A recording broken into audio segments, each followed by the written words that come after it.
So I was in Budapest last week for a keynote, and I really wanted to record this talking head there at the conference. But life got in the way, I was too busy, maybe I didn't prioritize it, who knows. But here I am to share with you 5 particular lessons on how to do a successful keynote. A keynote that gives the audience exactly what they deserve because they're investing their very precious resources of time, energy, and attention. Don't wanna be a one-man woman.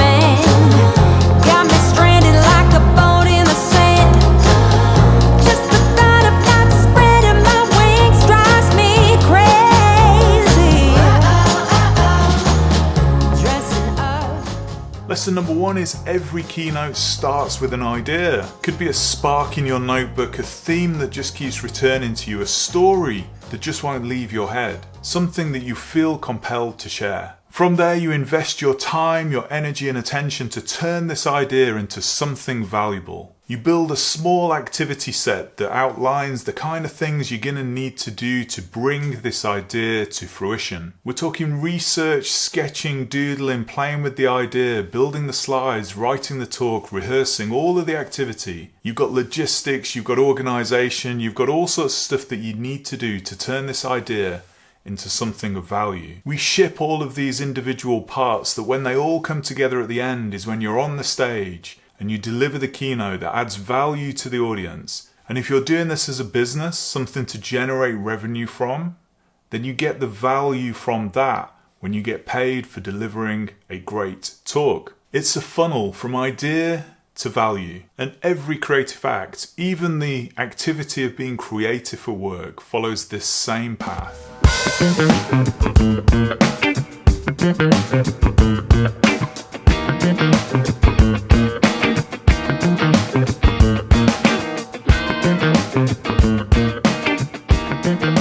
Lesson number 2 is to have a point of view. A keynote isn't a lecture, it's a point of view, it's a perspective, something that you believe, something that might challenge people, an idea that you think is worth playing with. And not everybody will agree with you, and that's okay. The goal isn't to please everybody, it's to help the right ideas land with the right people.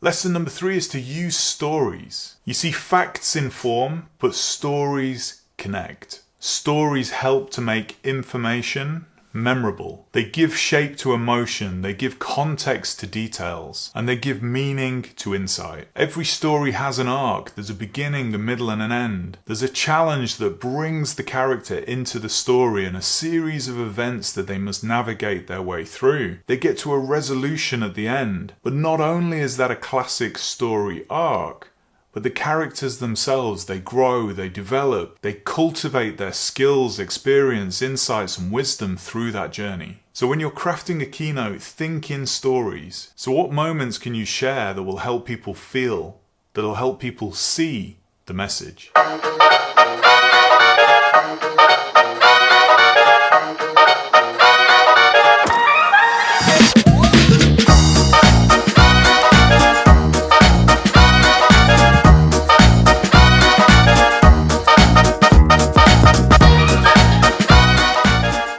Lesson number 4 is to do that hard work. You see, a great keynote looks effortless, but that masks the sheer amount of practice, preparation, and hard work that goes into it. In my book, Zero to Keynote, I talk about all of the hard work fundamentally happens before you take to the stage. You've got to design it, develop it, script it, rehearse it, practice it. You've got to cut out those wonderful things you'd love to say, but they just don't add to the story that you're trying to tell. It's that invisible preparation that gives you the confidence to hit that stage and deliver an awesome keynote. People often see that performance, but they don't see the process that made it possible.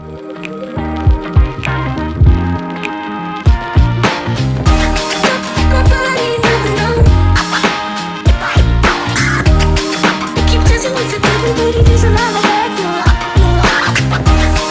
Nobody never know. I keep dancing with it, everybody does a lot of that. And then the day arrives. The nerves may be causing you to be a hot mess and crumbling inside, but the preparation takes hold. You hit the stage, it's time to shine. You've done that work, you've done the rehearsal, you've done all of the hard work in that process that's led up to this moment. Try and enjoy this moment and give the audience exactly what they deserve, which is an outstanding talk and a valuable, good use of their time, energy, attention, and in some cases, their money. It's your responsibility as the presenter to make that an investment that was wisely chosen upon. And that is the real exchange of value. You're sharing an idea that people can carry forward. So that's how a keynote and any creative project moves forward from idea to value. It starts with a spark, an idea. There's an investment of time, energy, attention, and sometimes money to bring that idea to life. There's a set of activity that needs to happen before you see the value of that end product. You do that hard work that nobody sees. And when the moment comes, you show up fully and you give generously. Because in that moment of generosity, well, that's where the real value happens.